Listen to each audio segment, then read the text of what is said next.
Jai. Nitai Gaur Premanand. Видео посмотрим. Никто не помнит, что случай.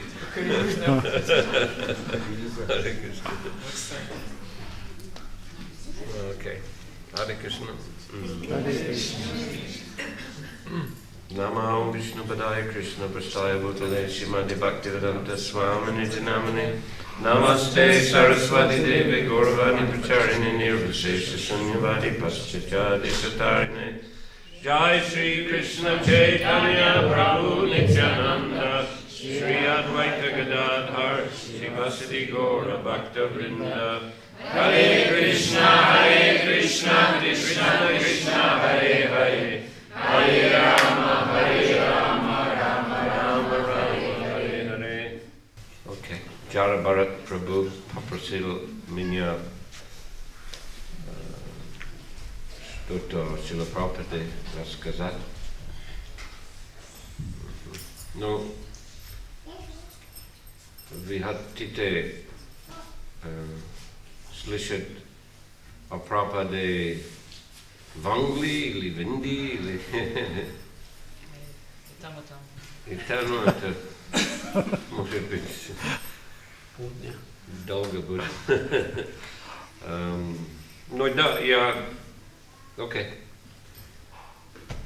присоединился к движению сознания Кришны сам в Англии в 1971 году. Первый раз я слышал Махамантра, наверное, от записов, которые сделал Джордж Харрисон. Преданные на самом деле пели, но Джордж Харрисон записал, да? Или он играл, по-моему, на физгармонии, и Пол Маккартни был как инженер, записал. Но в конце концов это был, it was production of George Harrison. Это была продукция Джорджа Харрисона. Yeah. Производство. And it became a very famous hit. Это стало очень известным, знаменитым хитом In many countries. во многих странах. Особенно в Англии, в Австралии, в США, в разных странах Европы. И так преданные стали известны. То я тоже любил эти записи. That time we were, I was about, what age? 18, 19, when the first. В то время я был в возрасте 19-18 лет. I finished the school Я закончил школу at the age of 17. в возрасте 18.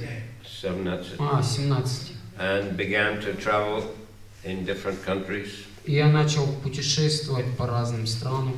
Especially Southern European and Northern African countries. Особенно в южных, в европейских и в северных африканских странах. Because it was warmer there, I guess. Потому что, я так предполагал, что там было тепло в этих местах. And many young people, from different European countries used to travel around hitchhiking. И обычно многие молодые люди в то время они путешествовали по всем этим местам, курсировали, они занимались, путешествовали автостопом. Anyway, I heard these recordings and it was attractive because many young people were attracted by Indian culture. Ну и я услышал эти записи, и меня это впечатлило, потому что многие молодые люди, они вдохновлялись этой индийскими записями, индийской культурой. And later in 1971, I was in London. Позднее, в 1971 году, я находился в Лондоне And saw a Harinam party. и увидел группу Харинам. And Mandakini Mataji, some of you must have heard of her. И Мандакини Матаджи, наверное, кто-то из вас слышал о ней. Да? А? За Иисусом. Видели где? Нас откуда он приезжает? Окей, хорошо. Она сейчас в России, по-моему. Да? Где-то? Да, Путешествует. в Самаре будет скоро. Она будет, да? Скоро? In May. They expect. 11-12 мая. Maya. Okay. Yeah, she sold me a magazine. И она продала мне журнал. And I was going to Canada for a holiday, short holiday. И я собирался лететь в Канаду, ну, на короткий отпуск, на короткое время. Because in the autumn I was supposed to go to university. Потому что осенью я предполагал пойти в университет учиться. In Scotland. В Шотландии. St. Andrew's University. Сент-Андрийский университет. Yeah, it's очень древний университет. Это один из древнейших университетов. So I was in Canada and I found Bhagavad Gita, as it is, in a friend's apartment. И я прилетел в Канаду, и у друга на квартире вдруг обнаружил на книжной полке Бхагавад-гиту, как она есть. And I began reading. Я начал ее читать, Found it very interesting. нашел там много интересного, Took with me when I left. и прихватил ее с собой, когда уехал. My friend, he never opened it. Ну, в любом случае, мой друг ее никогда не открывал. And inside there was a nice card.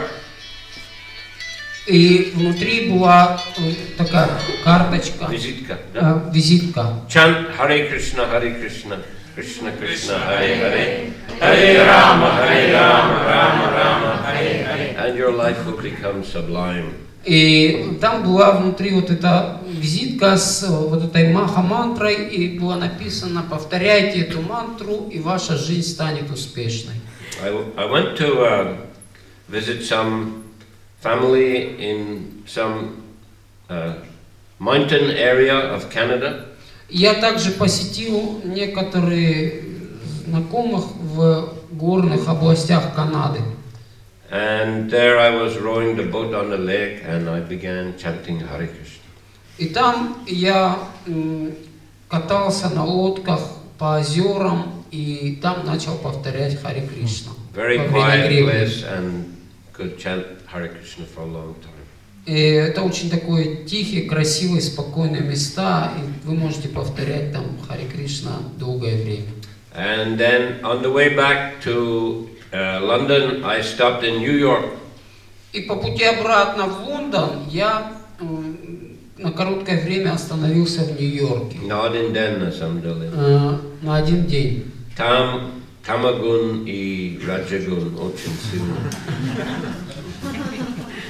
Но, к счастью, вдруг я увидел большая группа преданных, которые на Харинаме 60-70, не помню сколько. Очень привлекательно. И один преданный продал мне еще журнал и пригласил меня в храм. Я сказал, к сожалению, я улечу в Лондон вечером. Он сказал: ничего, у нас есть храм в Лондоне. Адрес в магазине, пожалуйста, можно посетить храм. Когда вы будете там, то я улетел в Лондон на рейс на самолете. Я читал журнал, и когда я прилетел в Лондон, я через день или два я пошел в храм. Это было время обеда. Преданные угостили меня. Просад.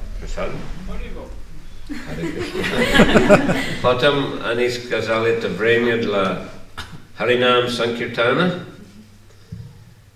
Можно с нами уйти на Харинам. Я согласился. И 3 часа пел с ними. И когда мы вернулись, они сказали, сегодня вечером наш духовный учитель будет читать лекцию. Пожалуйста, оставайтесь и слушайте лекцию. Поэтому я остался. И это был первый раз, когда я видел Шриле Прабхупаде.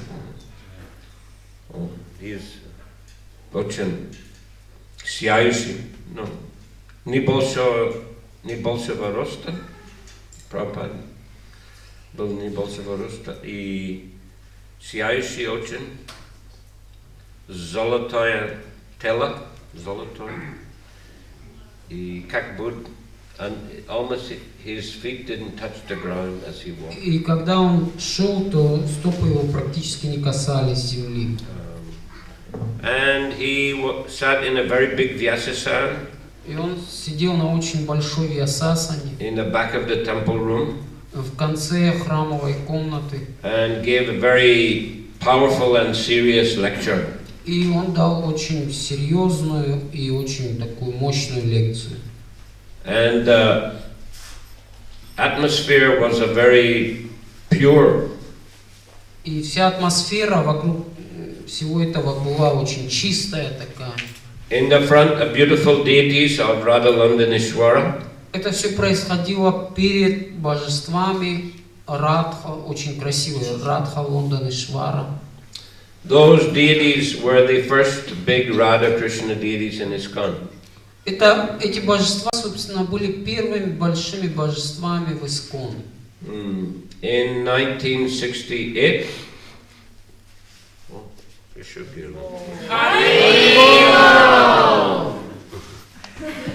Hare Krishna. In 1968, Prabhupada, he sent 6 disciples to London. В 1966 году Шрила Прабхупада, в 1968 году Шрила Прабхупада отправил 6 учеников в Лондон. And they were successful in meeting the Beatles. И они достигли успеха в том, чтобы встретиться с Beatles. And the Beatles recorded, as I mentioned, those.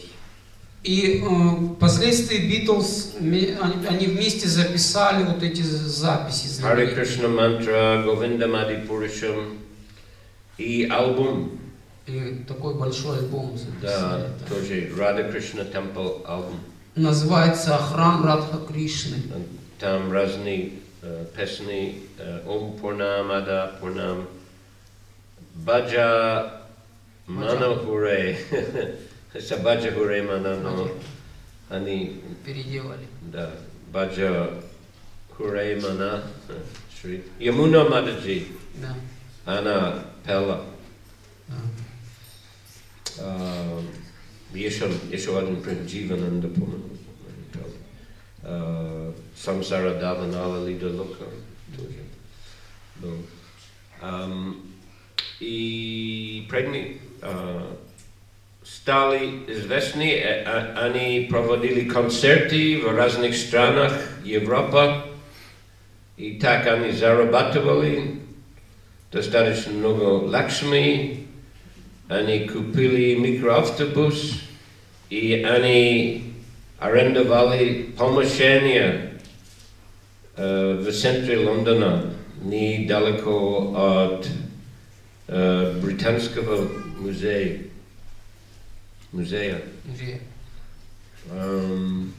И Шрила Прабхупада сам первый раз приехал в Лондон в сентябре 1969 года.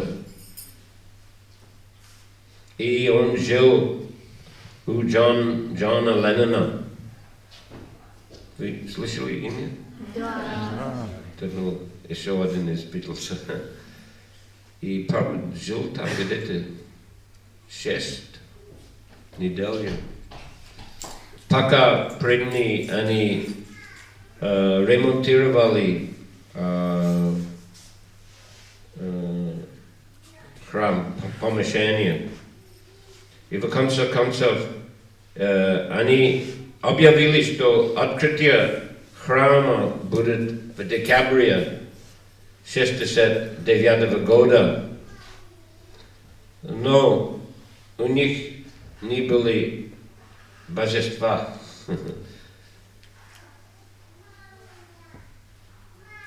Но, к счастью, сам Господь Кришна и Радharani пришли. There was a Hindu society. И там было одно индийское сообщество. And they had brought some Radha Krishna deities from India. И они привезли для себя из Индии божества Радхи Кришны. But the small finger of Radharani was broken off. Но получилось так, что у Радхарани мизинчик был поломан. And Indian, they're very superstitious. If any damage to the deity, they don't want to install. И индусы в этом отношении очень строгие. Если даже небольшое повреждение на божествах, они уже их не устанавливают. So they were thinking maybe could sell these deities. И они думали, размышляли, что может быть продать эти божества. So that they informed the devotees. И это пришло к преданным информации. Just 2 weeks before the opening day. Это фактически произошло где-то за 2 недели до церемонии открытия. So the devotees told Prabhupada, he said, let's go, let's see these deities. И преданные сказали Прабхупаде, и он сказал: о, давайте поедем посмотрим эти божества. So in their van, they went there. И они вот в этом микроавтобусе новом купленном, они отправились туда. Shamsundar was driving. Шьямасундар вел машину. And also Mukunda and Tamal Krishna and Srila Prabhupada. И там еще были Мукунда, Тамал Кришна и Шрила Прабхупада. So they went into the house of the secretary. И они приехали домой к секретарю этой организации. And the deities were in the corner. И божества стояли в углу комнаты. And the Prabhupada began talking to that man in Hindi. И Шрила Прабхупада начал общаться с этим джентльменом на хинди. Just some light conversation. Просто какие-то легкие обсуждения были. And then, after some time, he said, Tamal, see how heavy is Krishna? И через какое-то время он сказал Тамалу: ну-ка пойди посмотри, насколько Кришна тяжелый. Там можно его нести вообще? And Tamal, he lifted, yeah. И Тамал, Кришна подошел, поднял и говорит: ну, можно нести в принципе. And Mukunda, how heavy is Radharani? И Мукунда, иди посмотри, Радхарани, она как тяжелая, можно ее нести? Oh, no problem. Он говорит, он приподнял: нет никаких проблем, пожалуйста. All right, Prabhupada said, put them in the van. И Шрила Прабхупада сказал: ну тогда поставьте их в автобус, пожалуйста. And the secretary said, stop, Swamiji. И секретарь всполошился: с вами же остановитесь, что вы делаете? Prabhupada didn't stop, you know. Но Шрила Прабхупада так и не остановился. He went on talking to the man, so more light conversation. И он просто продолжал с ним что-то обсуждать, пока преданные загружали божества. And then Prabhupada got up, he said, thank you very much. И после этого Шрила Прабхупада поднялся и сказал: спасибо большое. And left. И они уехали. And the devotees, Shamsundar drove the van some distance. И после того, как Шьямасундар, он на приличное расстояние отъехал, And then Prabhupada said, stop. И Шрила Прабхупада сказал: останови-ка. And he turned around and offered his respects to И он, Radha Krishna. и он обернулся тогда и предложил свое почтение Радхе Кришне. And Tamal said, "You have kidnapped Krishna, Srila Prabhupada." И Тамал Кришна сказал: вы похитили Кришну, Шрила Прабхупада. And Prabhupada just laughed. И Шрила Прабхупада просто смеялся. Anyway, that they fixed the finger of Radharani. Ну, в любом случае, они реставрировали пальчик Радхарани. And then after 2 weeks in December, the deities were installed. И через 2 недели в декабре божества были установлены. And Prabhupada gave them the name Shri Shri Radha London Ishvara. И Шрила Прабхупада дал им имя Шри Шри Рада Лондон Ишвара. So the movement had, got already some momentum in England. Quite a few young people had joined. Ну и, в принципе, движение уже было достаточно активным в Англии, уже несколько молодых людей присоединилось. When they were in John Lennon's estate, there were quite a few devotees also there. И когда они проживали в имении Джона Леннона, там уже несколько преданных также жили. Actually, when they were living there, the gardener, he came to see the devotees. He is very worried. He said, "There's a ghost in my house." И когда они проживали в этом имении, то вот этот смотритель этого имения, садовник, он пришел и хотел увидеть преданных и сказал им, что он был обеспокоен. Он сказал, что в этом имении живет привидение.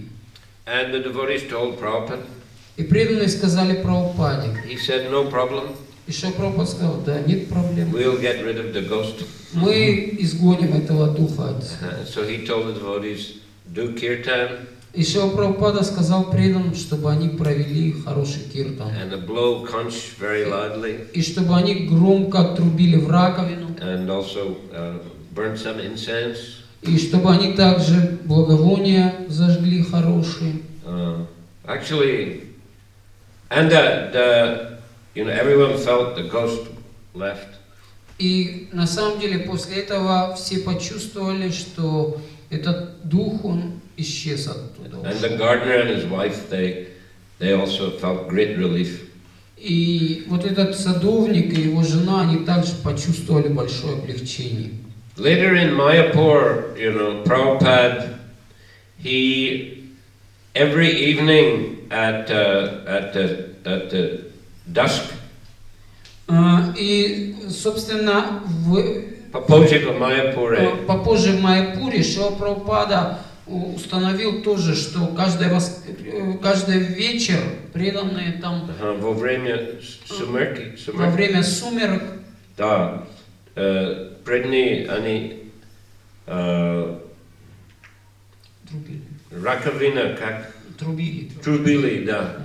And frankincense, this special incense, they would go all around the temple, all around the buildings. И преданные, они во время сумерек, они трубили громко в раковины и зажигали особое такое специю, такую, благовоние, которое отгоняет тонких сущностей. Они с этим совсем ходили таким вокруг всех зданий ходили. Много дыма, да? Много дыма оно дает. Это ладан. Приятный запах. Да, ладан это. Потому что в сумерке поведение часто бродят. Спасибо с своими спутниками. Часто как ходят. Поэтому надо громко трубить раковину. Anyway, so they did it there, also in John Lennon's property. Ну, вот Джона Леннона они тоже это сделали. No, that was a gardener, John Lennon's gardener. Ага, и вот этот садовник Джона Леннона, он тоже получил благо от этой церемонии. Да. Once Prabhupada and Jamuna were walking in the fields there. И однажды там случилось, что Шрила Прабхупада и Ямуна, они пошли на прогулку, Ямуна сопровождала его. And she noticed Prabhupada doesn't leave any footprints. И когда она шла за ним, она заметила, что Шрила Прабхупада, он не оставляет на земле отпечатков стоп. But when she looked back, she saw her own footprints very big. Но когда она после этого оглянулась назад, она увидела, что свои следы очень отчетливые. And she asked Srila Prabhupada, how come you don't leave any footprints? И она спросила Шрилу Прабхупаду, как получается, что у вас отпечатков ног не остается? And he said, you will understand later. Шрила Прабхупада сказал, не переживай, позже поймем. Anyway, actually they did one program in 1969 also in Oxford. И позднее, в 1969 году, они провели программу в Оксфорде. Actually, that's the first time I saw the devotees. И там, собственно, первый раз я увидел Это был преданных. первый раз. Я увидел преданных на улицах, они проводили Харинам, и они дали мне приглашение на программу. Но, к сожалению, я туда не пошел. Но на самом деле это была программа Шрилы Прабхупады. В Оксфорде, да? Да, в Оксфорде. Он читал лекцию там, в Оксфорд Таун-холле. Там в зале Шрила Прабхупада читал лекцию. Anyway, Prabhupada, that was in 1969. And the next time Prabhupada came to London was 1971. И это было в 1969 году, и в следующий раз Шрила Прабхупада приехал в Англию в 1971. So that was he stayed the month of August in London. И он в течение месяца всего августа он находился в Лондоне. So that was the time that I joined the temple. И это как раз было время, когда я присоединился к храму. The first day after I heard Srila Prabhupada lecture, then all the guests left. И после того, как первый день, first day, Yeah. первый день, когда все гости уже разошлись после лекции Шрилы Прабхупады, I stayed on. я продолжал оставаться. And I climbed up to the second floor. И я поднялся на второй этаж. And it was already 9 o'clock in the evening. Это уже было где-то 9 часов вечера. And one Mataji came, what are you doing here? И Матаджи одна пришла и спросила, а что ты здесь делаешь вообще? And she called the temple commander Она позвала коменданта храма, asked to take me out from the temple. чтобы он меня выпроводил из храма.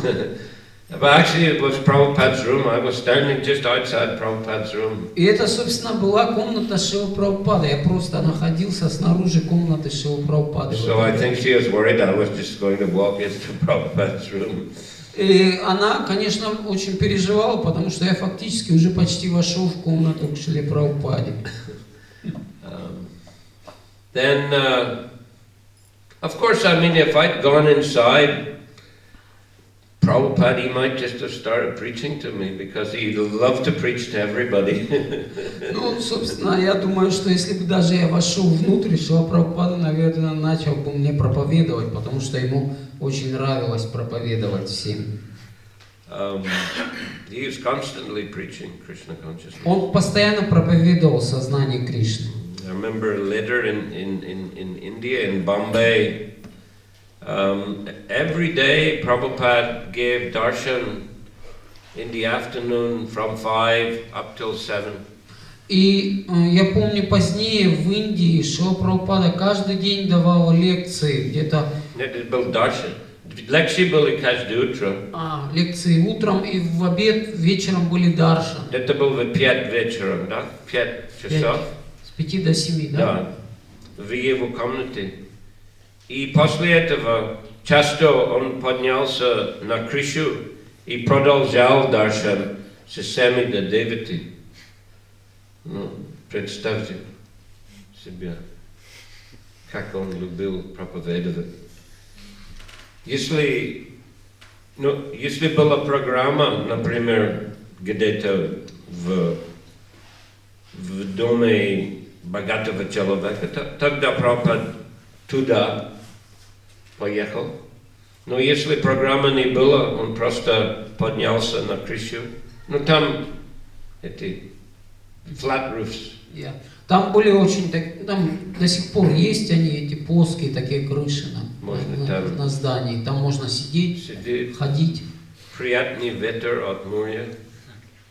Прабхупада очень любил климат в Мумбаи и любил сидеть на крыше и проповедовать сознание Кришны. Anyhow, the temple commander, he said, don't worry, Krishna will take care of you, come back again tomorrow or next day. И вот этот комендант храма, он сказал мне, ну не переживай, ничего, приходи, Кришна позаботится о тебе, приходи еще завтра, другие дни. I came after a couple of days, it was a Sunday feast. И я пришел опять через пару дней, был как раз воскресный пир. And one devotee, when I came into the hallway, a devotee put a big book in my hand. Я, когда пришел, буквально уже подошел к главному холлу, то преданный один вложил мне в руки книгу. It was a big book, Krishna book. Это была большая книга Кришны, книга Кришны, источник. Actually, George Harrison paid for the publication. На самом деле, Джордж Харрисон, он заплатил за издание этой книги. And I asked him how much. Я спросил его, сколько она стоит. £2.50. Он сказал, 2,5 фунта. So I took out my wallet, I gave him £5. И я достал свой кошелек, дал ему 5 фунтов. And he said, wait a minute, I'll get the change. Он сказал, подожди чуть-чуть, я сейчас пойду разменяю. Then he came back with second volume. И он пришел обратно уже со вторым томом. And said, take the book, 2 books. Он сказал, ну возьми тогда уж оба тома, за 5. So I gave him my wallet. И тогда я вообще ему отдал свой кошелек. I said, take all the money. Он сказал, ну бери все деньги. He said, okay, wait a minute. Он сказал, ну погоди тогда чуть-чуть. Then he came back and gave the wallet without the money. И он пришел обратно, вернул мне кошелек уже без денег. And he said, we don't use leather here. И он сказал, мы здесь кожу не используем. So I had 2 Krishna books, and I began climbing up to the different rooms of the temple. И я начал ходить по разным комнатам, исследовать храмовые комнаты все.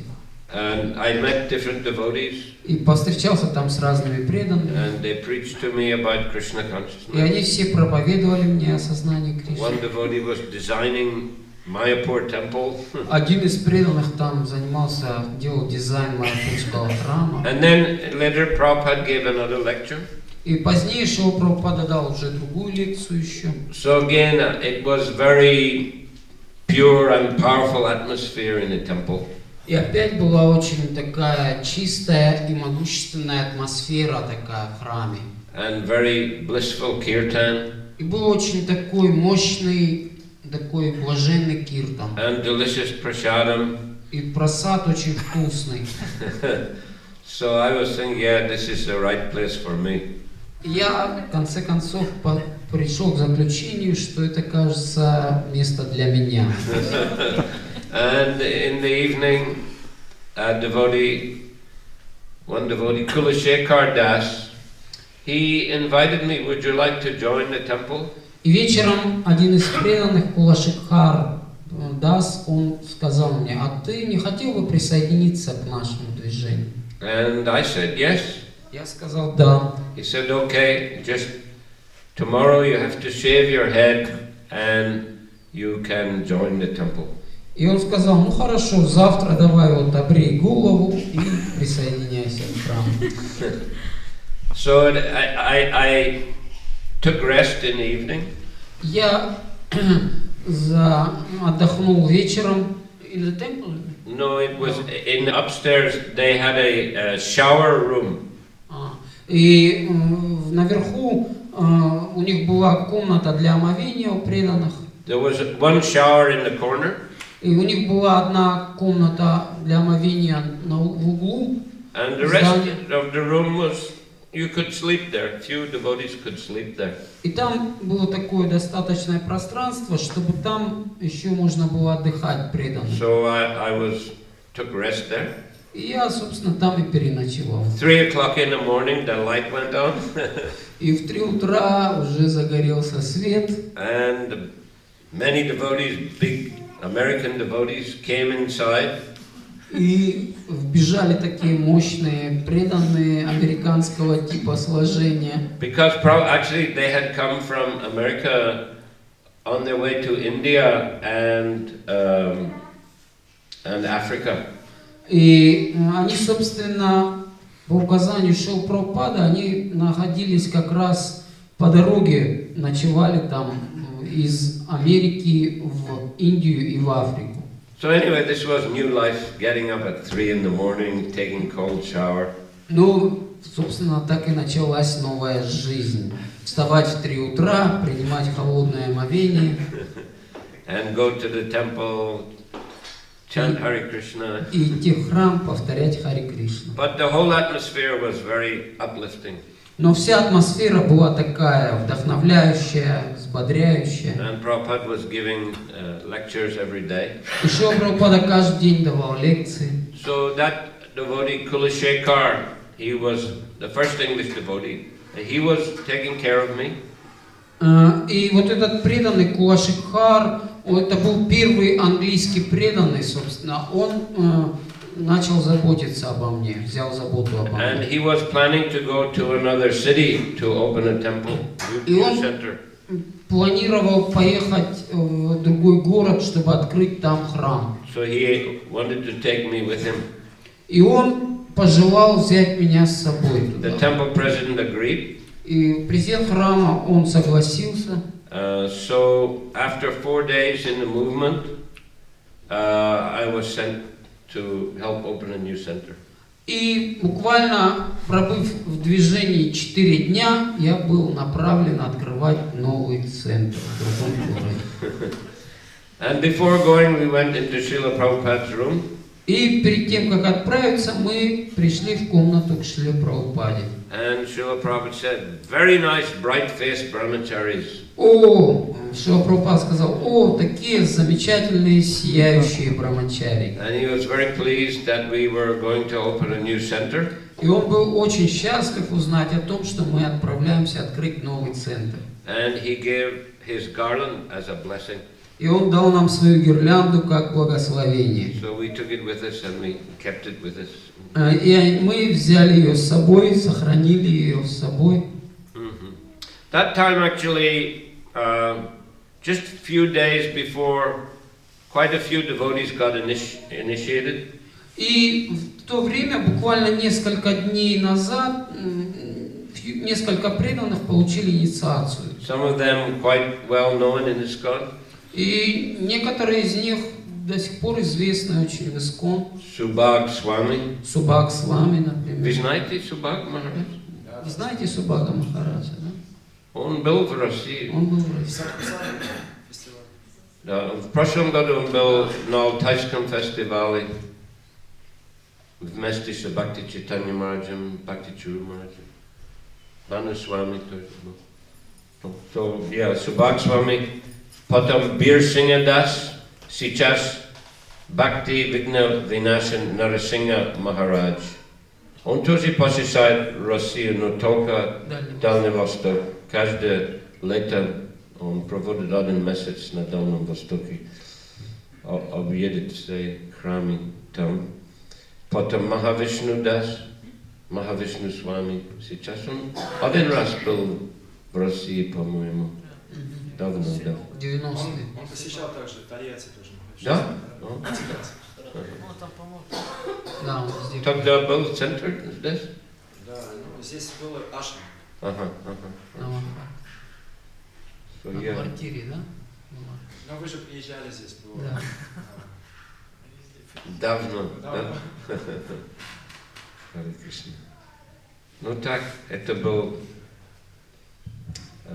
первый раз, первый несколько раз, когда я увидел Шриле Прабхупаде. Then I was sent to, well, after helping Kulshekar to open that center После того, как in Wales, in Cardiff, после того, как я помог открыть Кулашикхару, этот новый центр в Уэльсе, в городе Кардифф, тогда меня послали в Париж, потому что я умел говорить по-французски. А сейчас? Oui, да, je peux parler en français.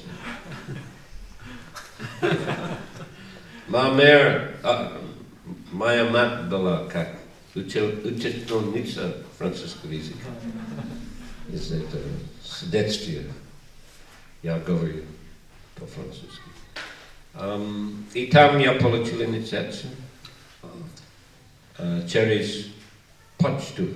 Прабхупада послал четки и имя через почту. Был огнехотра, жертвоприношение в храме, в маленьком храме. Мандакини Мададжи, я помню, она тоже была там какое-то время. Кажется, она готовилась приехать в Россию.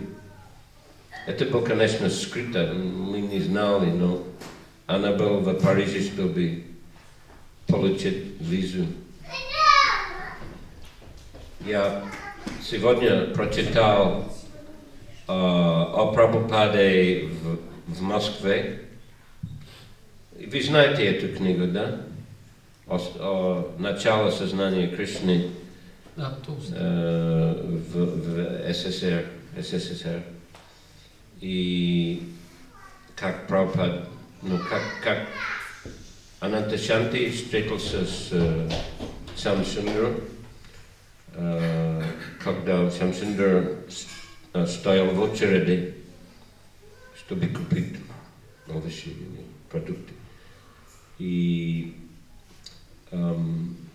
Самсундар привез его в гостиницу и привел его. И он встретился с Шриле Прабхупадой, и Прабхупада несколько часов проповедовал ему. Потом он вернулся, следующий день Прабхупада продолжал проповедовать ему, показал ему, как читать джапу, как готовить вегетарианскую пищу, предлагать Кришне и все аспекты преданного служения. Попросил его проповедовать в России. Прабхупада, на самом деле, он приехал, чтобы встретиться с профессором Котовским, и он встретился с ним, но у Прабхупады была надежда проводить программы, но не было возможно. Поэтому это было немножко скучно для Шриле Прабхупады, просто сидеть в гостинице, ничего особенно не делать. Ну, конечно, он, наверное, перевел книги. Но когда сам Синдр привел Анатолий, это очень вдохновил Шриле Прабхупаду. Он долго проповедовал ему. И Прабхупада спросил, как я могу помочь тебе. И, по-моему, это был друг Анатолий, один индус. Он сказал, если вы сможете найти иностранную жену, западную жену для Анатолия, это было бы очень хорошо. То поэтому Шрила Прабхупада обещал, да, я поищу. И это был в июне 1971 года.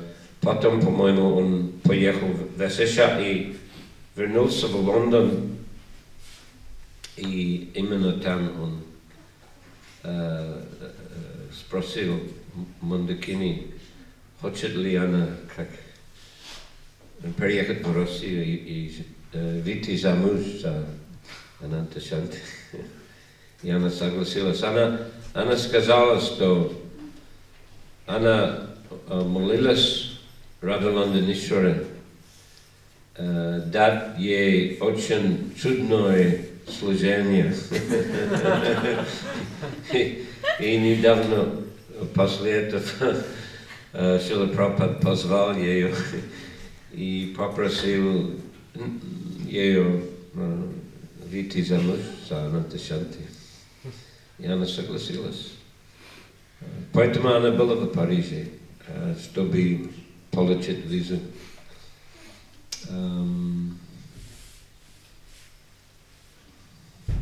После этого меня послали обратно в Англию, в Лондон, где-то в марте 1972 года. И потом президент храма купил большой микроавтобус и начал первую странствующую группу,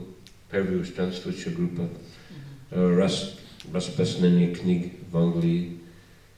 И президент сам руководил группу, но у него была жена и две дочери в Лондоне, поэтому он не мог постоянно путешествовать, и он попросил меня стать руководителем этой группы. И в июле Шрила Прабхупада еще раз приехал в Лондон на Ратха-ятре 1972 года. Он еще раз приехал в 1973 году, но это был в 1972 году. Шрила Прабхупада сидел на Вьясасане, который был на колеснице под Господом Джаганатом, и играл на картале и пел. И была большая программа в Трафалгаром площади, и там был Прабхупада читал лекцию, и был тоже инициация, жертвоприношение, и я получил брамническую инициацию в это время. Прабхупада дал нам гайатри мантра после программы в храме в его комнате. So actually we had one of the best vehicles in the temple. Only our van, it was very big, and another car, old car, that's all. Ну, у нас на самом деле, у нашей группы был самый большой автомобиль в храме, то есть наш микроавтобус был большой, все остальные были старые легковые машины. And many devotees could sit in the back. И много преданных могло сидеть сзади в микроавтобусе. So I often got the opportunity to drive Prabhupada to morning walks and to programs. И поэтому у меня была возможность возить Шрилу Прабхупаду на различные программы, на утренние прогулки. And the Prabhupada would just sit and chant japa. И Шрила Прабхупада сидел обычно и читал джапу. And sometimes he would sing Cheto Darpanam Arjanam Bhava Mahadevani. Иногда он повторял также шкшаштаку. We went walking in different parks like Hyde Park, Regent's Park. И мы ездили на прогулки по разным паркам, Хайд парк, Ридженс парк. Once we were a big group, and many devotees would get into the back of the van also. И обычно много преданных садилось в микроавтобусе еще сзади, и они все сопровождали Прабхупаду. So then, big group, we would be walking in the parks. И обычно в парке мы гуляли большой группой. One day in Hyde Park, a lot of devotees chanting japa. И однажды в один из дней в Хайд-парке много преданных повторяли джапу. And there was, in the Hyde Parks in London, the bums, they sleep sometimes in the park benches. И иногда вот в Лондоне в парках бомжи спят на скамейках. So this morning there was a bum sleeping on a bench. И как раз в это утро одно тоже бомж спал на скамейке в парке. But when so many devotees chanting japa, they woke him up. И поскольку преданные громко достаточно, их было много, они громко повторяли мантру, то это разбудило его, и он подскочил на скамейке. What is that? Он был встревожен, что такое происходит. And Prabhupada said, "Good morning." И что он сказал? Доброе утро. Then he said, "Oh, good morning, sir. Good morning." Тот сказал, тогда улыбнулся и сказал: доброе утро, господин. Доброе утро. Another day in Regent's Park, Prabhupada asked a devotee, bring some twigs from the tree. И другой раз утром Шрила Прабхупада, это было в Ридженс парке, он попросил одного преданного пойти с дерева наломать немножко веточек. And as he was breaking the twigs, the park warden stopped him. Но когда он ломал эти веточки, то охранник парка, он остановил его. Don't steal twigs from the tree. Он сказал: не воруй веточки с деревьев. And Prabhupada said, they have stolen so many treasures from India. Шрила Прабхупада это вызвало недовольство. Он сказал: эти англичане столько много сокровищ всяких похитили и вывезли из Индии. And won't even let us take few twigs from the tree. А сейчас они не хотят даже несколько веточек дать нам с дерева. Why did Prabhupada want twigs from the tree? Но почему Шрила Прабхупада хотел веточки с дерева? Знаете? Нет? Да, чтобы почистить зубы. Не любил это. Щетки Шрила Прабхупада не любил. Toothbrush he didn't like. Шриле Прабхупаде не нравились зубные пасты и зубные щетки. In India, this is the system. Это индийская система традиционная, чистить веточками. Usually they use a neem. Обычно они используют нимовые палочки. There's a story about a great devotee called Rasikananda. Там есть история об одном великом преданном Расикананде. Вы знаете, кто это, Расикананда? А? Иша? Слышали? Слышали? Он был учеником Шамананды. Он был В Орисе, жил в Орисе. И однажды он чистил зубы. But one mystic yogi came to that village. И когда он один раз чистил зубы веточкой, то один мистический йог пришел в их деревню. And he began to fly on the broomstick around the Rasikananda's ashram. И он начал летать на метле вокруг ашрама Расикананды, To show his mystic power. чтобы показать свое мистическое могущество. But Rasikananda, he didn't pay attention. He just went on cleaning his teeth. Но Расикананда, он сильно этим не вдохновился видением, и он просто, особо не обращая на это внимания, продолжал чистить зубы этой веточкой. And finally that yogi said, why you don't show me any respect. I'm able to fly. И в конце концов Йог, немного разочарованный, спросил его: а что ты мне никакого уважения не оказываешь? Ты видишь, я могу летать. Rasikananda finished cleaning his teeth. И Расикананда, он, собственно, закончил к этому времени чистить свои зубы. Then he himself sat on the twig И он сам сел на веточку, and began flying around also. и он тоже стал вокруг летать на веточке какой-то. So you see some of these Он же 7 ты. yeah, that he cleaned his teeth and then he sat on the twig. Он на той же самой веточке, которой он чистил зубы, он на нее прямо уселся и стал вокруг летать тоже. So some of the great devotees, they had, great mystic powers. Ну, некоторые вот такие великие преданные, они тоже обладают большой мистической силой. And that year also, 72, Prabhupada went to Scotland. И в тот же год, в 1972 году, Шрила Прабхупада посетил Шотландию. One of my godbrothers, Tribhuvanath and Kishore Prabhus, they had opened a center in Edinburgh. Двое моих братьев в Боге, Трибхуванат Прабху и Кишор Прабху, они открыли новый центр in Edinburgh? Yeah. В Эдинбурге они открыли новый центр. Stolica, Шотландии. And there they had очень большое помещение. У них было очень большое помещение такое.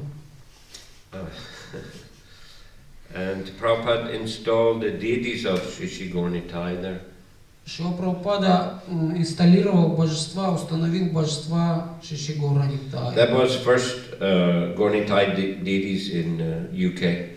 Это были первые божества Гаура Нитай вообще во всем Объединенном Королевстве Англии. And when he went back to London, he also installed in London as well.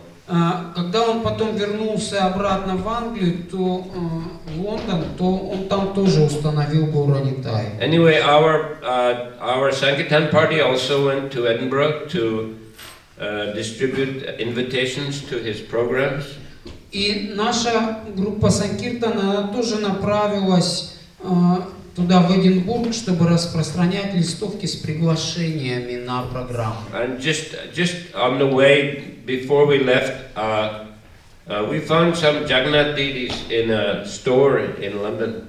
И перед тем, как уехать из Лондона, мы обнаружили в одном из магазинчиков, мы обнаружили божества Джаганатхи. So I brought them with us. Я взял их с собой, мы приобрели их, я взял их с собой. And in Edinburgh I asked Prabhupada, can we worship these deities when we are traveling? И Шрила Прабхупаду я спросил в Эдинбурге, можем ли мы поклоняться этим божествам во время своих путешествий. And Prabhupada said yes. He said, you make a nice little house for them. И Шрила Прабхупада сказал, да, вы можете сделать для них небольшой такой домик, как алтарь, и поклоняйтесь им. Well, he said, whatever you eat, you must offer to the deities. И он сказал, все, что вы едите, предлагайте божествам. And I asked, should we do artik regularly? И я спросил, надо ли нам делать арати регулярно для них. And Prabhupada said, it's not essential. He said, it's difficult to be very regulated when you're traveling. Шрила Прабхупада сказал, но это не так важно. Это достаточно сложно делать, когда ты путешествуешь. But if you like, sometimes you can do.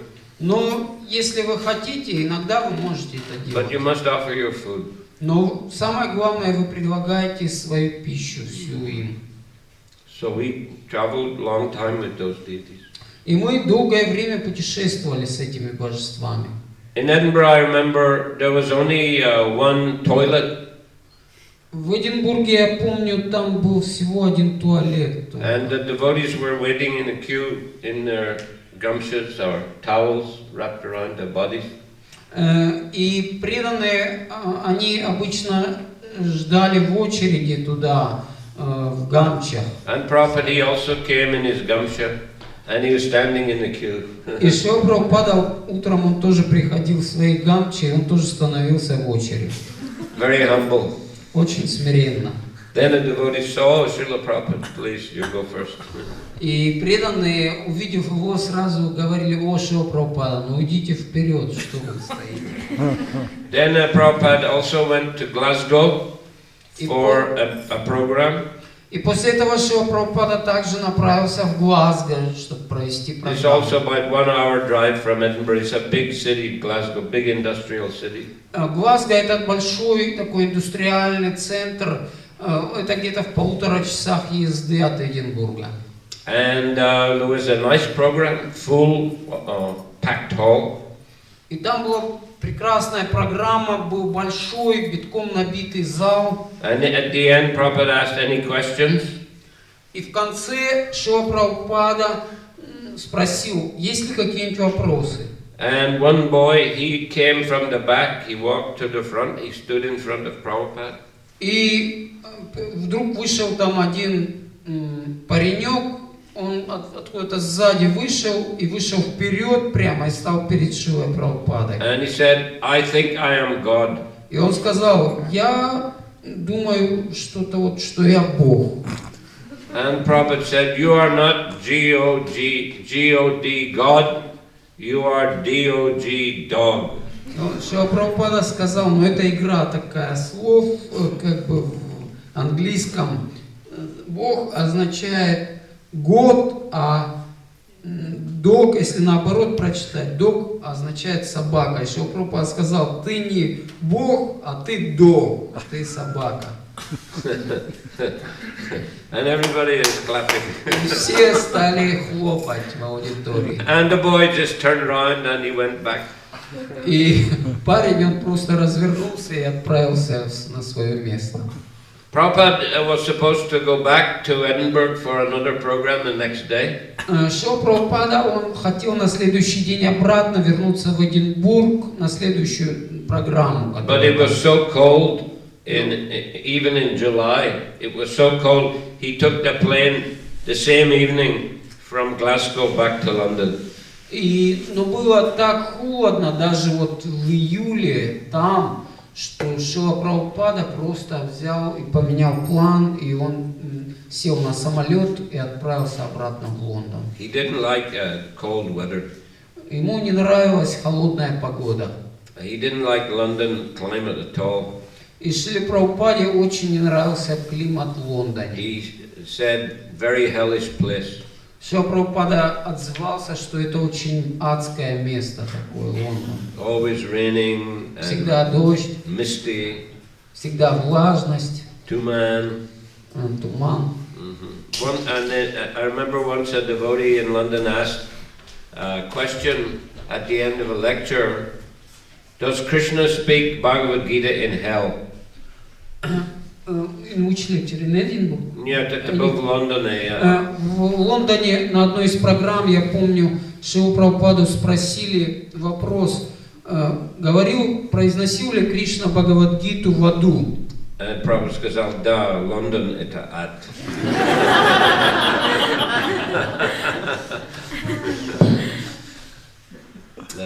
In 1972 also Prabhupada went to Amsterdam in Holland for a short while. He went from London and came back. He went to Amsterdam. In July? В августе, по-моему. В августе 1972-го Шрила Прабхупада также на короткое время посетил Амстердам из Лондона. Чтобы установить божество Джаганнатха Субхадра Баладева.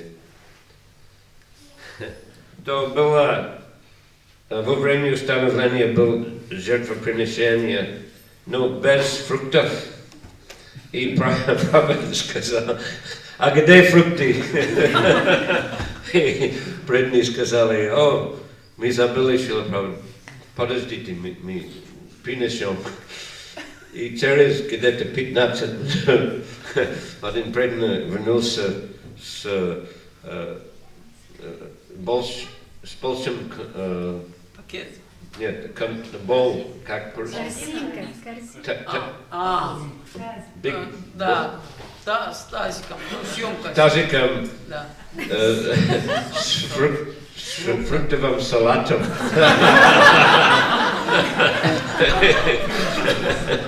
Шрила Прабхупада очень рассердился, что это такое. Потом они пошли и купили еще новые фрукты и положили, и потом совершили жертвоприношение и установление божества. Окей, Харе Кришна. Вопросы? Хорошо, интересно, как вы, вот, вы говорили, открывали центр в Кардифе, вот, как это было? Что значит открывали? Ну, на самом деле, мы сначала поехали в Бристол. Это город, ну, на западе от Лондона, где-то 2 часа езды. И у нас был, ну, контакт с одним парнем, и мы жили у него, он интересовался сознанием Кришны. И, но через несколько дней его отец приехал, очень рассердился на нас, и мы должны были как закрыть дверь Покинуть. и скрываться в комнате. Он старался как сломать дверь, но не смог. Но после этого мы решили переехать в Уэльс, в Кардиф. Там тоже у нас были контакты. Это были молодые люди, хиппи, которые встретились с преданными на рок-фестивалах. В то время были летом рок-фестивали. Понимаете? Рок-фестивали. Да. В разных местах. И преданные, они проводили киртаны, распознали прасад. И молодые люди как интересовались, и преданные собирали имена и адресы. Что у нас были несколько адресов в Кардифе, и мы, эти молодые люди, они пригласили нас жить у них. Они были хиппи, но мы жили у них, мы проводили киртаны, готовили прасад для них. Так я как научился играть на мриданга, петь киртан, готовить прасад, делать артик, даже читать лекции. Кулашекар, он научил меня все делать. Это был хороший опыт. И пока мы жили, на самом деле мы были трое. Я, Кулашекар, еще один преданный, но кто-то дал ему ЛСД. Понимаете? И он пришел к нам. Он сказал, Кришна везде. Everything is blue. Он сказал, все что-то голубое вокруг. Krishna is everywhere. Но then он куда-то ушел и исчез. Тогда мы были только 2. Но очень быстро несколько из их молодых людей стали преданными. Они брились? Да? Как? Да. И начинали читать джапу и практиковать сознание Кришны. Потом Кулашекар нашел маленькое помещение, но было так много новых преданных, что он сказал мне, тебе надо вернуться в Лондон. Когда я найду побольшее помещение, я позову тебя. Вот так проповедь начался в Кардифе. И когда я был в Лондоне, тогда президент храма в Париже, он пригласил меня туда. И так я приехал в Париж, получил инициацию. Я стал поваром в храме в Париже.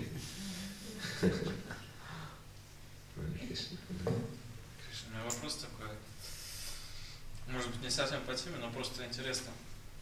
Если может Махарадж поделиться, то как бы, ну, на пути преданного разные трудности возникают. И если можно, то рассказать, какая самая серьезная трудность была, как Махарадж ее преодолел, в чем искал поддержку, и какой совет он может дать тем преданным, которые как бы, сталкиваются с трудностями на духовном пути. What was the biggest difficulty? Yeah.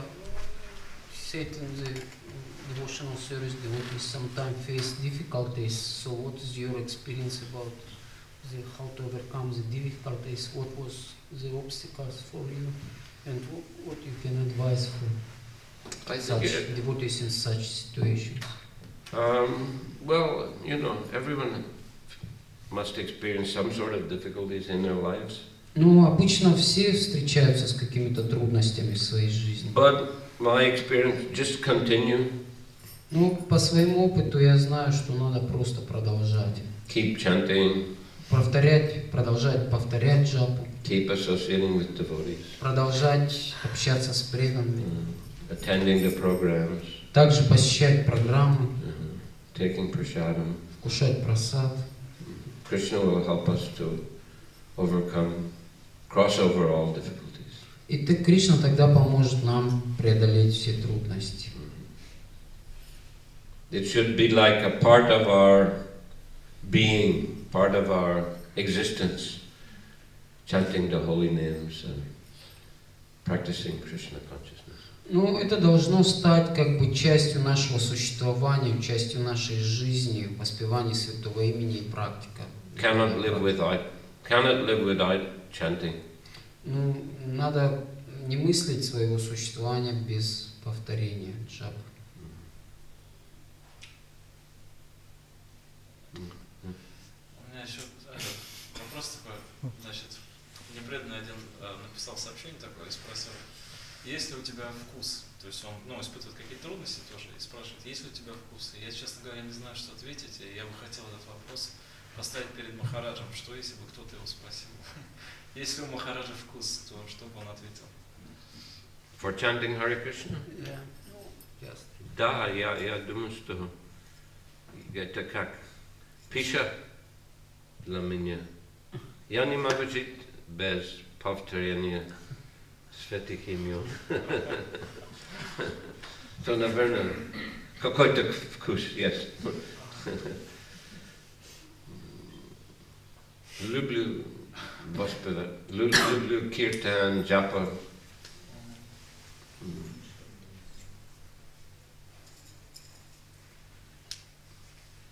Изменилось ли как-то сознание людей со времен Прабхупады, восприимчивость к Прабхупаде у людей? Do you feel any changes from the Prabhupada's time about other people to whom we are preaching? Do you see some changes in their consciousness with karmic people? How they reacting for preaching something? Well, Krishna consciousness become a much more established movement in the world. Ну, сейчас сознание Кришны стало более, ну, как бы таким популярным движением, уже утвердившимся в мире. I mean, in London, for example, they invite the devotees on Janmashtami to come to the Houses of Parliament. Ну, например, в Лондоне люди сейчас приглашают преданных, допустим, в дом, в парламент приглашают, чтобы они там... Правительство приглашает преданных в парламент, чтобы они там проводили джанмаштами, например.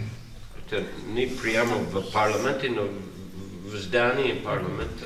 Ну, это не в самом, да, там, ну, в какой-то части этого помещения парламента. And different ministers will come to the programs. И различные министры, они приходят на программы, которые проводят преданные. So, you know, Krishna consciousness is and the manner, Bhaktivedanta manner, you know, 50,000 people probably come for Janmashtami. И Бхактивиданта Мэннер, например, там посещает на Джанмаштами где-то около 50 тысяч человек за весь день. So yeah, Krishna can't become well-respected organization or religion. Ну и поэтому сознание Кришны становится более таким заметным и более, ну, таким популярным, уже законным движением. In India, in the early days, you know, not many people joined ISKCON in India. Ну, в Индии, например, в ранние годы не так много людей присоединялось к нашему движению. But gradually, people got more confidence. Но постепенно люди, они все больше убеждались в сознании Кришны. Now, you know, ISKCON has hundreds and thousands, maybe millions of followers in India. Ну и сейчас в Индии ISKCON имеет, наверное, сотни тысяч, а может и миллионы последователей. And many big temples all over India. И по всей Индии очень много больших храмов. So yeah, I mean, definitely ISKCON has become much more established and respected in most countries. И безусловно, ISKCON, он становится более таким ну, сильным движением в большинстве стран.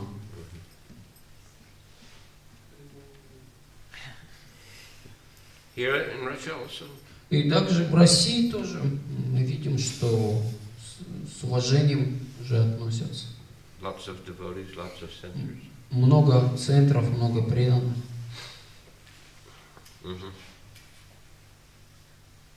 Махарадж, а вы сказали, что вам нравилось всегда петь или играть на инструментах. У вас было, обучались вы музыкальным или там, хор или пение? Да. Моя мать была музыка.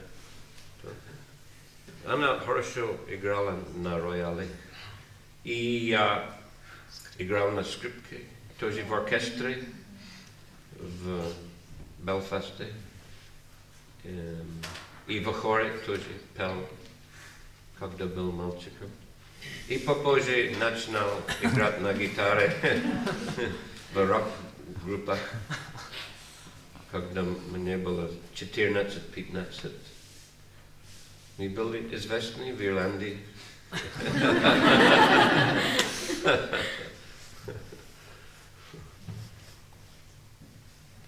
Когда я присоединился в ISKCON, у меня был ситар. И преданные пригласили меня играть в Мангалартике. Я играл на ситаре, на Мангалартике. И они как сохранили мой ситар в комнате божеств около Шри Радхаланданишвара. Ситар стоял, и на Мангалартике я играл.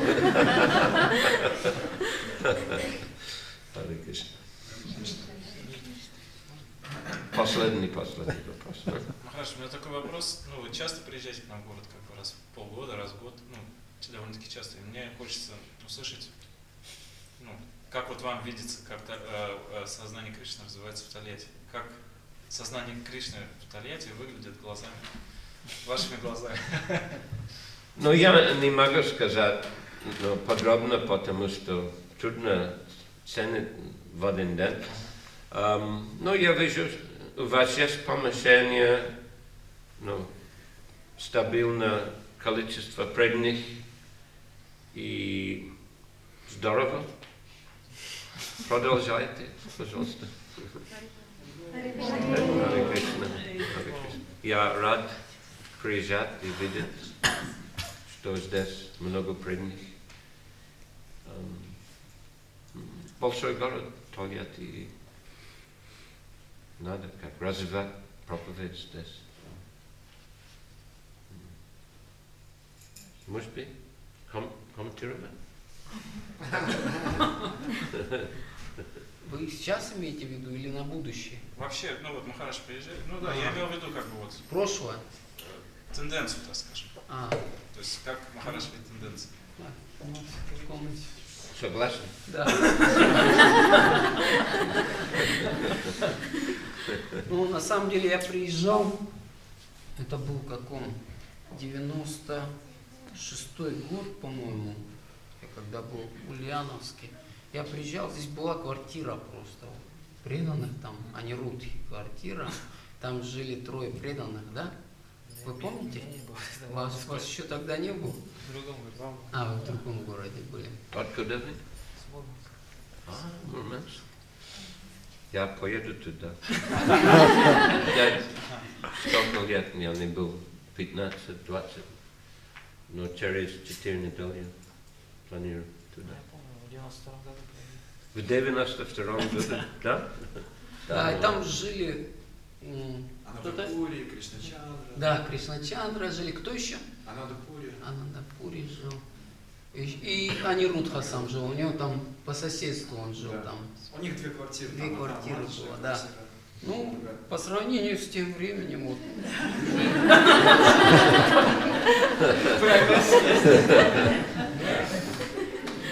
То есть там они очень тихо пели, так очень все такое замаскировано, потому что ну, соседи, они были недовольны. А вот этот преданный Кулашикар, он сейчас в движении, да? Кулашикар уже покинул тело. Бессмертный. Покинули. Оставил тело. Оставил тело, да. Но это уже 5 лет назад.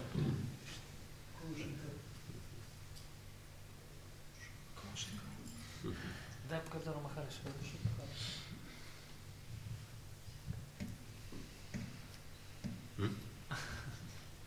Еще. Да. Вечный такой вопрос. А вот ваше любимое блюдо, если можно, что вы любите готовить или что-то любите кушать? И если вы знаете, может быть, Шрила Прабхупада, что он любил? Что он любил? Ну, кичори он любил. Качори. Качори. Когда он был молодым, маленьким, его звали Кишори Мука. Мука значит лицо. Кишори фейс. Кичори фейс.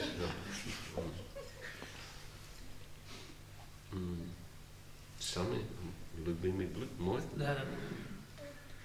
Ну, овощи разные. Шак, шабжи. Шак, шабжи. Сладкий рис. Когда мы были молодыми преданными, много кушали халава.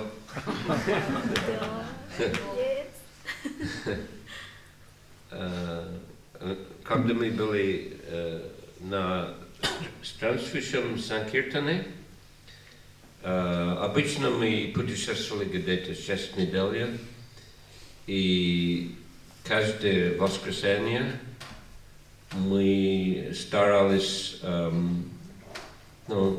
организовать пир у людей, которые интересовались сознанием Кришны. И мы готовили много блюдов,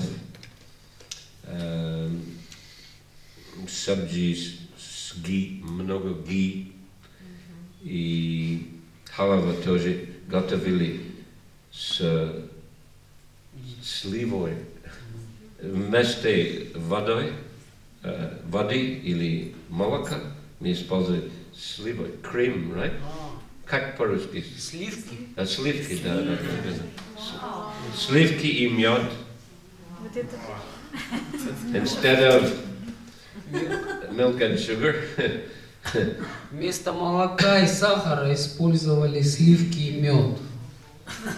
Мы таких даже мы такие не делаем. Тем более в наше время. And sweet rice with camphor. И сладкий рис с камфорой обычно всегда был. And everyone would take up to the neck. Каждый объедался по горло. Как после этого, как мы Спали. как интоксикация.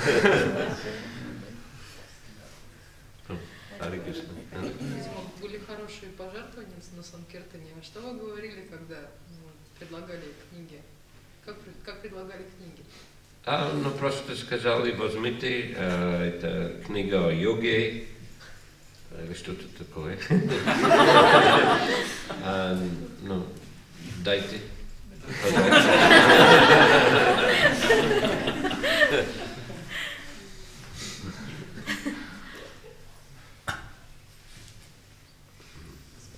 Но после этого, через несколько лет в Англии, после того, как преданные получили Бхактивиданта Манор, Джордж Харрисон купил это большое помещение, и преданные, у них не был опыт, как организовать такой большой храм, и были много долгов. И Прабхупад поменял GBC, потому что из-за долгов, и это было в 1974 году. И новый GBC Хансадута, он, чтобы как заплатить долги, он организовал распространение пластинок. Пластинок, да. Пластинок. И Харриса. Да. И тогда мы сказали, мы только что вернулись из Индии, у нас был большой фестиваль там. И вы знаете Джордж Харрисон? И люди так говорят, да. Он помог записать эту пластинку.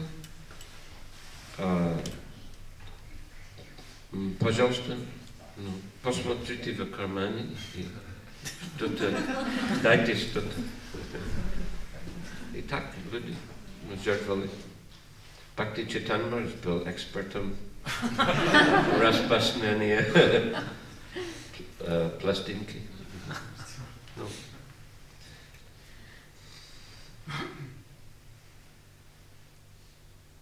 Идея была, что как, говорит, только смотрят в глаза людей и делать так, чтобы мы были в Индии, и они говорили да, и у нас был фестиваль, да, вы знаете Джордж Харрисон? Да, так они постоянно говорят да, и посмотрите в карман. И дайте пожертвования. И если они hesitated, как? Но если они начинали сомневаться... еще раз надо было сказать, посмотрите в карман. Окей, да. То большинство они что-то дали. That was the psychology. Да, это психологический такой подход, как бы. Хансадута was very good in organizing the Sankirtan. Хансадута был очень опытен в том, как организовать вот это распространение Санкиртана.